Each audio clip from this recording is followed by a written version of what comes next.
Bismillahirrahmanirrahim. Assalamualaikum warahmatullahi wabarakatuh.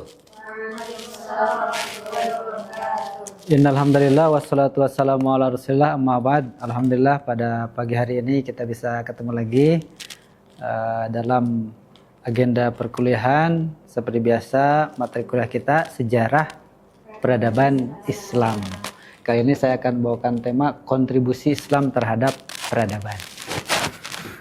Sebelum kita mulai, silahkan absen dulu seperti biasa. Pakai token silahkan. Ini yang mahasiswa putra pada kemana ini? Ikut perpindahan gedung? Berarti dilibatkan ya mahasiswa. Sebelum masuk materi kita coba tes materi-materi kita yang sudah lewat pada pertemuan-pertemuan sebelumnya. Mau maju ke depan atau mau saya spin nanti ada yang jawab? Spin nanti kita jawab. Oke, saya yang spin gitu ya? Oke. Awal Islam masuk ke Indonesia. Ada yang mau jawab? Oke, Hani. Bagaimana awal Islam masuk ke Indonesia? Awal Islam masuk ke Indonesia itu diperkirakan terjadi pada abad ke-7 sampai 13 Masehi. Dan itu melalui jalur perdagangan. Jadi masuknya pedagang-pedagang dari luar ke Indonesia, ke Nusantara, kemudian mengenalkan kebudayaan Islam. Dan berkembangnya Islam di Indonesia itu lewat perkawinan, tasawuf, pendidikan, dan dibantu dengan kerajaan-kerajaan Islam. Satu penemuan muslim klasik paling fenomenal. Kenapa? Ada yang mau jawab? Oke, Laura. Gimana Laura?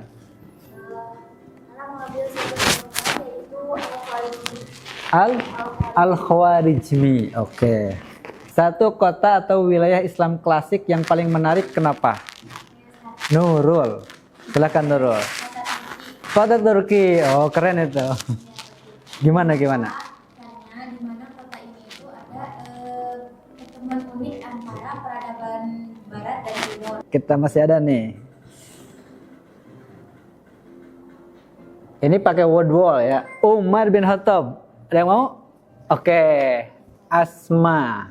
Mulai dari biografinya yang Umar bin Khattab itu namanya Umar bin Khattab, terus memiliki gelar Al-Faruq, yaitu petunjuk kebenaran, dan juga Amirul Mukminin, jadi pemimpin yang pertama masuk Islam gitu. Definisi sejarah. Jadi sejarah itu adalah peristiwa-peristiwa yang terjadi di masa lampau berdasarkan bukti dan kejadian yang nyata itu agar manusia itu melihat perkembangan peradaban masyarakat. Oke. Saya sekarang akan menyampaikan terkait kontribusi Islam terhadap peradaban, terutama terkait filsafat ya, dalam tanda petik metode berpikir rasional kita besarkan. Jadi kalau kita tarik benang merah, umat Islam sebagai sebuah peradaban itu memiliki kontribusi yang sangat besar terhadap peradaban. Tapi umat Islam itu bukan pemilik semuanya. Jadi ini Islam luar biasa, ini Islam yang penemu. Bukan. Sudah ada dari Yunani, dibawa bahannya itu, diolah dengan metode berpikir induktif tadi. Nah, sudah berhasil dikembangkan, diterjemahkan lagi ke bahasa Latin, dan orang Eropa lah yang mengembangkan kemudian sampai sekarang. Nah, jadi umat Islam memberikan kontribusi kepada peradaban itu tidak segalanya milik umat Islam. Di sisi lain kalau dikatakan umat Islam juga tidak kosongan sebagai pendiri peradaban. Jadi masing-masing peradaban dunia memberikan kontribusi yang luar biasa terhadap peradaban manusia. Sejak Mesir kuno, Cina kuno, apalagi yang kuno-kuno, India kuno, apalagi Yunani kuno, terus Sungai Tigris, Sungai Euphrates dari mana? Mesopotamia kuno, Indonesia kuno, sebelum ada Indonesia. Nah, semua peradaban-peradaban kuno ini memberikan kontribusi masing-masing dan dihimpun pada masanya di Abbasiyah sampai ke Indonesia.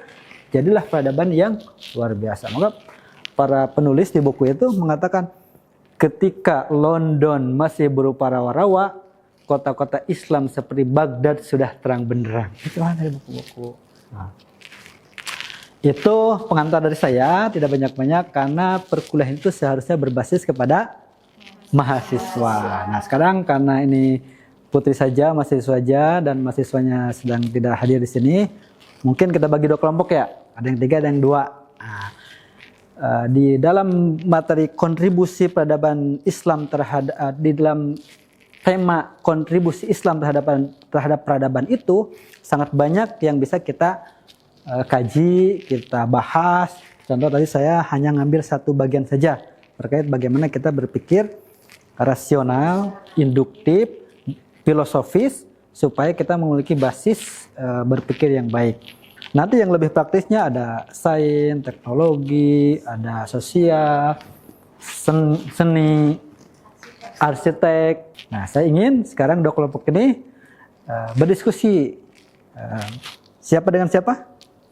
Kadangan? Gini aja, sesuai baris. Oke, sekarang mendekatlah sesuai baris. Biar kelihatan kelompoknya. Sebelah sini, ini yang bertiga mau judul apa? Sains dan kedokteran. Sains dan kedokteran. Oke. Yang belakang mau tema apa? Seni dan sastra. Seni dan? Oke. Seni, sastra, sektor. Oh, mantap itu. Jadi sekarang saya kasih waktu 2-3 menit ngobrol-ngobrol. Ada problem apa sih sekarang? Dulu ada problem apa? Dulu para ulama kenapa bisa begini dan begitu? Bagaimana kontribusinya dan sebagainya. Nanti kita ngobrol. Saya kasih 2-3 menit ya.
Sains dan kedokteran, mau fokusnya ke apa? Ke materinya atau ke tokohnya?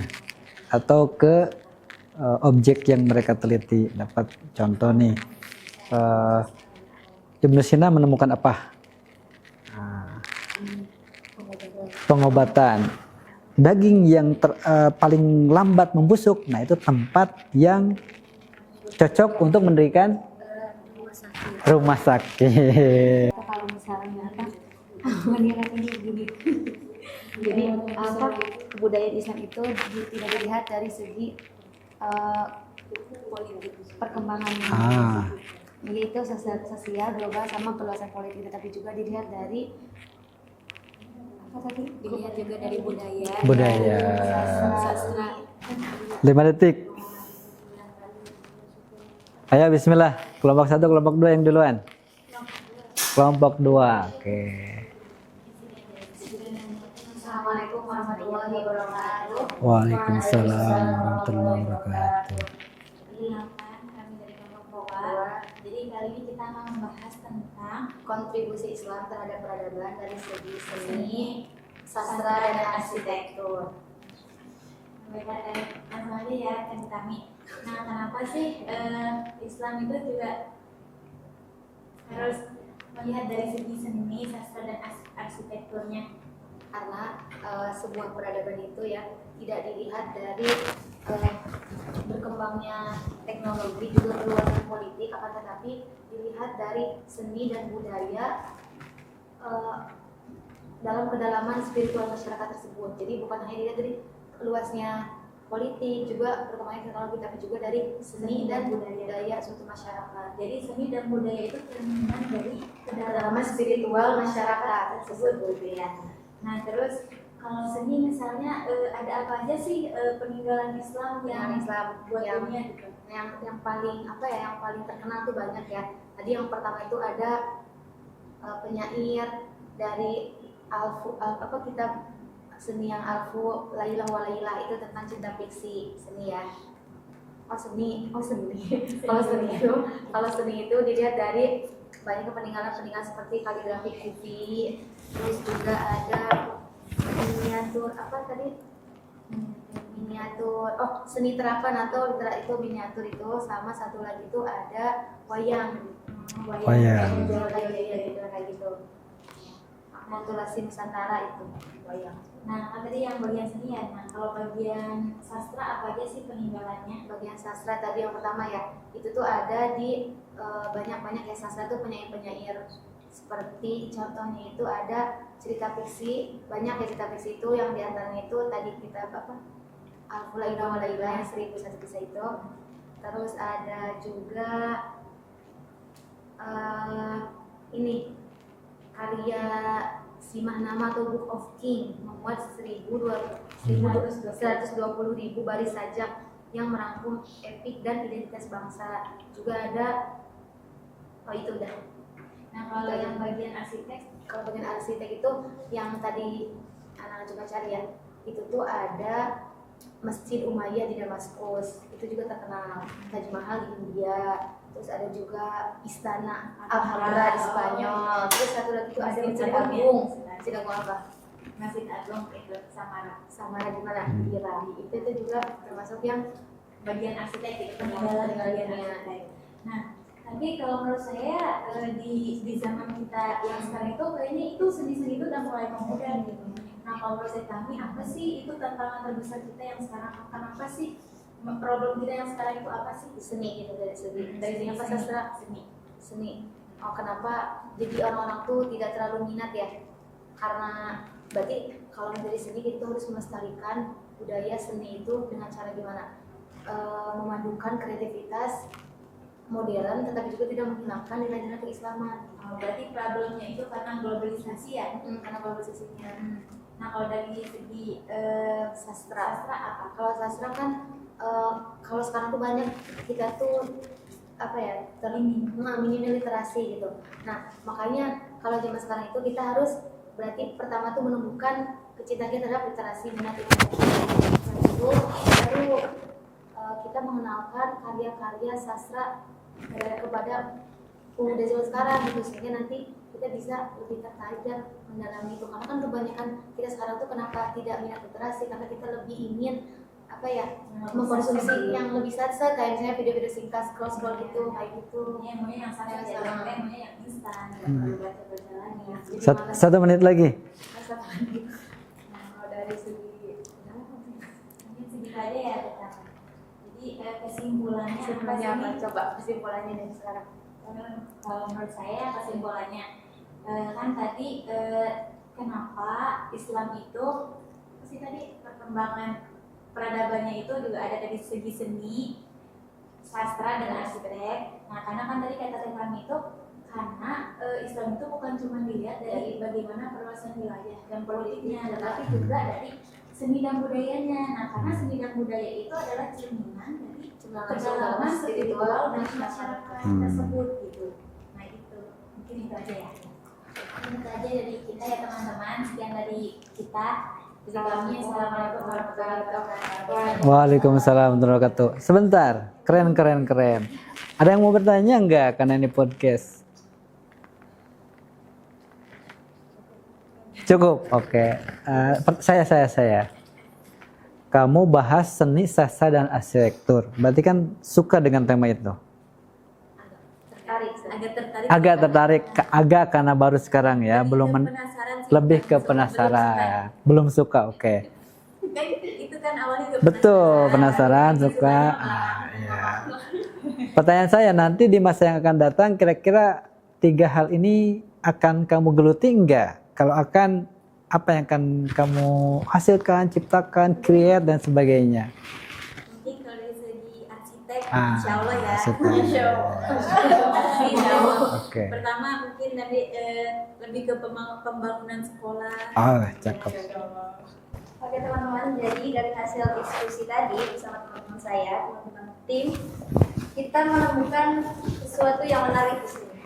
Ada tentang membaca bumi dan menangkap cahaya. Dua hasil penelitian, yang pertama dari Al-Biruni, tentang astronomi. Yang kedua itu tentang Al-Hasan bin Al-Haytham. Dia menjelaskan tentang optik. Di sini Al-Biruni itu menulis Al-Qanun Al-Mas'udi, ya. Dia menjelaskan tentang teori dasar tentang pengukuran bumi lah, yang nantinya kemudian hasil dari penelitian ini ada tentang GPS, Google Maps, itu lahir dari teori dasarnya Al-Biruni. Kalau dari Al-Hasan bin Al-Haytham itu dia membantah teori kuno yang bilang kalau kita bisa melihat itu dari mata yang mengeluarkan cahaya. Ternyata nggak kayak gitu, tapi ternyata ada cahaya yang tidak lurus ke mata dan kita bisa melihat. Dan kedua, penelitian ini masih kita pakai sampai sekarang. Adanya kacamata kan, GPS, Google Maps, itu lahir dari teori dasar mereka ini. Cukup? Cukup. Ada yang mau bertanya? Singkat sekali, ada lagi. Tadi judulnya apa? Membaca bumi dan menangkap. Enggak, temanya sains, dan kedokteran. sains dan kedokteran. Oh, sains. Sains yang menjelaskan tentang sains mungkin ini tentang astronomi, kebumian. Ya, oke. Kalau yang kedokteran ini tadi. Oke, tamam. Kedokteran. Di ruang-ruang kelas seperti ini, daya nalar kita, daya pikir kita, rasa penasaran kita, rasa keingintahuan kita kumpulkan, kemudian kita jadikan itu sebagai api yang menyala gitu. Sehingga dalam hati kita, dalam pikiran kita, dalam ruang hayal kita, bahkan dalam hal-hal apapun dalam kehidupan kita selalu berpikir apa, mengapa, kalau kata Simon Sinek, why, the clarity of why. Kenapa kita hidup? Kenapa kita belajar? Kenapa kita kuliah? Setelah itu, kalau sudah mendapatkan, kita lanjutkan untuk meng-create sesuatu yang akan berdampak kepada diri kita, orang di sekitar kita, kepada peradaban secara umum. Itulah yang dilakukan oleh para ulama muslim pada masa mereka hidup, katakanlah di abad pertengahan. Nah, kalau sekarang kita belum masuk ke fase seperti mereka, kita masih di tahap belajar. Ini ada 10 pertanyaan untuk post-test kita. Siapa ilmuwan muslim yang dijuluki sebagai raja di Raja Dokter dan penulis karya monumental berjudul Al-Qanun fit Tibb? Ibnu Sina. Ini benar semua ya. Ibnu Sina, terkenal berarti ya. Metode berpikir apa yang dikembangkan oleh ilmuwan muslim sehingga dianggap sebagai pionir dalam kebangkitan ilmiah? Saya tadi bahas ini. Metode induktif, di sini tambah eksperimen induktif karena berbasis praktek ya di lapangan. Oke. Teman-teman sekalian yang berbahagia, alhamdulillah materi kita pada hari ini telah selesai. Mudah-mudahan ini bisa bermanfaat bagi kita. Ingatlah bahwa apa yang kita pelajari di dalam kelas itu cuma sedikit dari sedikit, karena cuma trigger saja, pemantik saja, pelatuk saja gitu. Nanti akan mengembangkannya diri kita masing-masing dalam kehidupan kita sehari-hari. Terima kasih sudah ikut serta berperan aktif dalam proses belajar di kelas ini. Luar biasa juga tadi podcast dan penyampaiannya. Keren ya. Alhamdulillahirrahmanirrahim. Kita akhiri dengan doa kafaratul majlis. Subhanakallahumma bihamdika asyhadu an la ilaha illa anta astaghfiruka wa atubu ilaik. Alhamdulillahirrahmanirrahim. Assalamualaikum warahmatullahi wabarakatuh. Silakan.